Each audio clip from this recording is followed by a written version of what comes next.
Good morning, good afternoon, good evening, depending on what time you see this broadcast. This week, we're moving into week 12, which kind of wraps up a lot of things, but it starts the final project. So, uh, in one context, we're wrapping up rough drafts from last week. I know that the peer review process was awkward, to say the least, and I apologize. It's the nature of trying new things with technology. So, with that in mind, I expect to spend 2 weeks working on a final draft for that.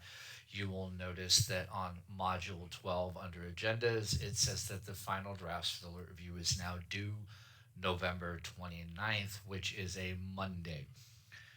The, there's going to be some overlap here. So before you get too confused, I'm going to try to unpack it and make it in tangible for you at least.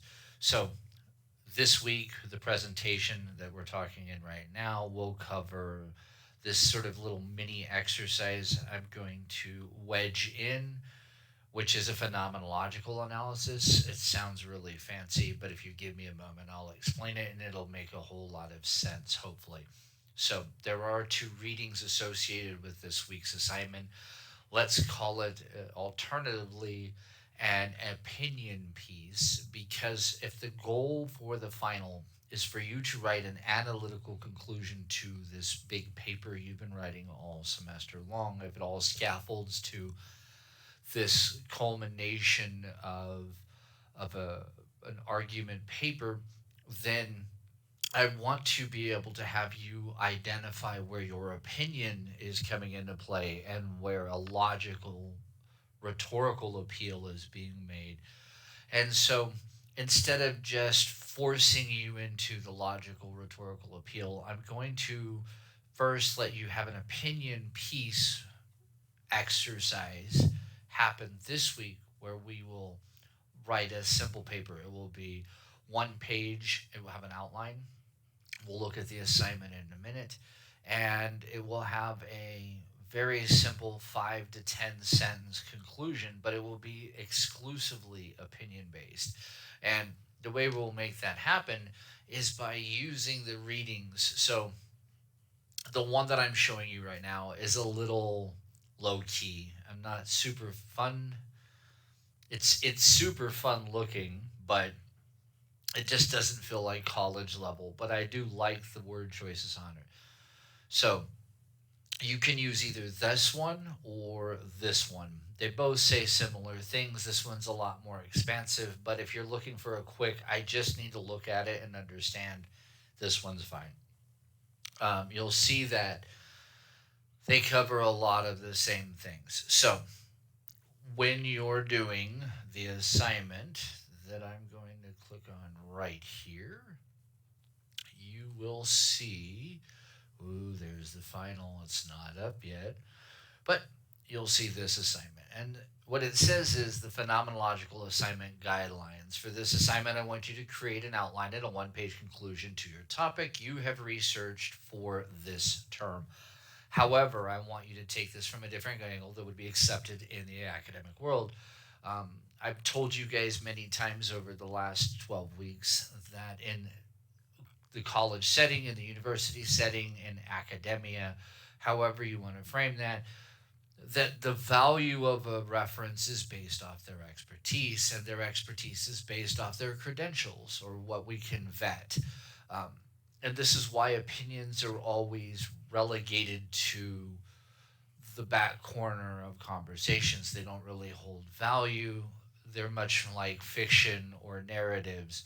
In a traditional academic setting, you need to support what you're going to assert, and it has to have a thesis and it has to do these things. But for this assignment, what I want you to do is take your conclusion, your topic paper, all of those things that you've built up on. You are the subject matter expert on your topic, and I now want you to create a simple outline where you lay out the topic. You can lay out your two research questions.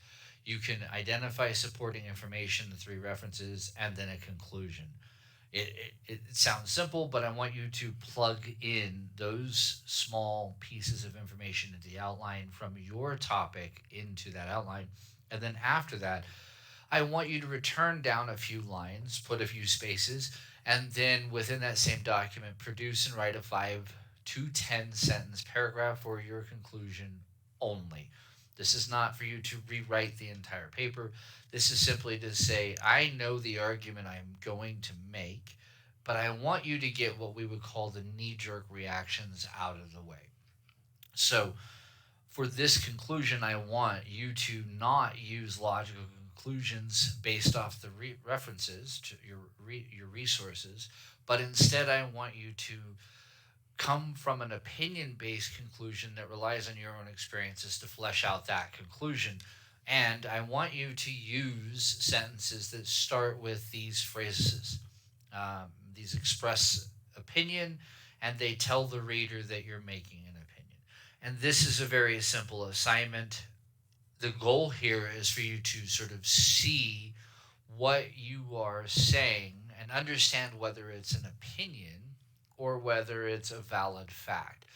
Now, for this particular lecture, this will also cross into my English 333 class, my professional development class, where they're working on a recommendation report. They're finalizing it. So, in a way, you guys are in syncopation with your final projects.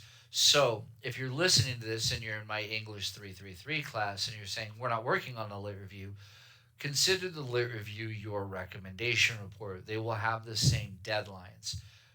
Ultimately, though, the message, what needs to be learned this week, is the same. In professional writing or academic writing, the value of one person's opinion is moot.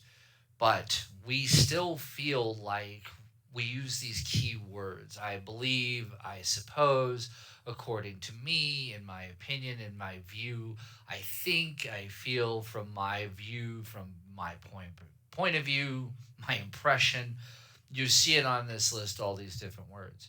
I want you to produce this same document, this same exercise for both classes because it's highly immersed in phenomenology.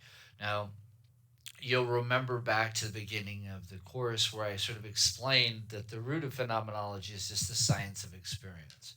You can read an entire fancy thing here. I'm actually going to copy and paste it into the module so you can look at it.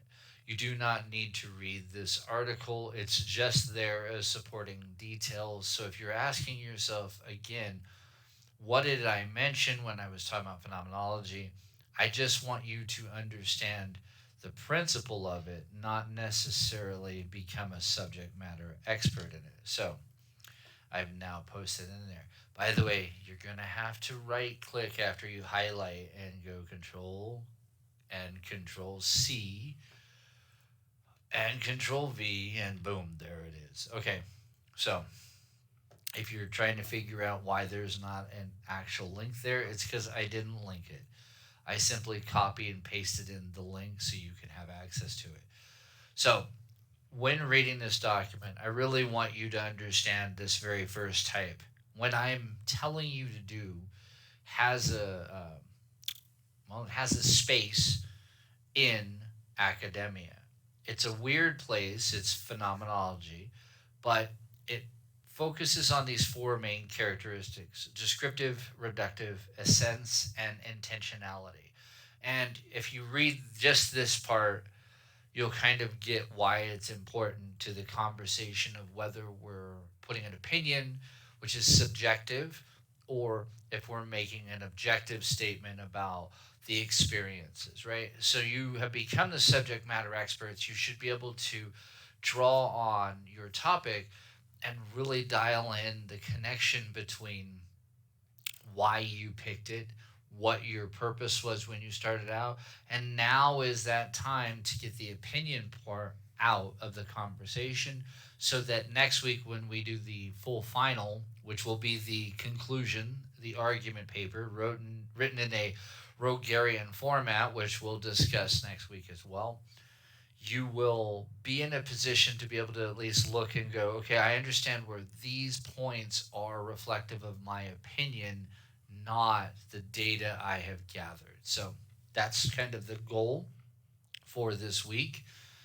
That's the direction for both classes when we move into the final next week. So that's why you're both listening to the same lecture, and that's the this is the juncture between professional writing and academic research writing. So hopefully by next week you'll have accomplished this so that you can wrap up your final for your lit review. In the interim, I'm going to be going through those rough drafts now and offering further feedback if I see that it's needed in both the lit review and the recommendation report.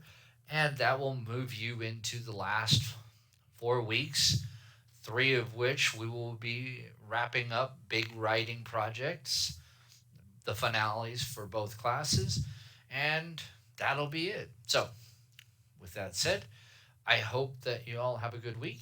Please get in touch with me if you need anything. Thank you very much.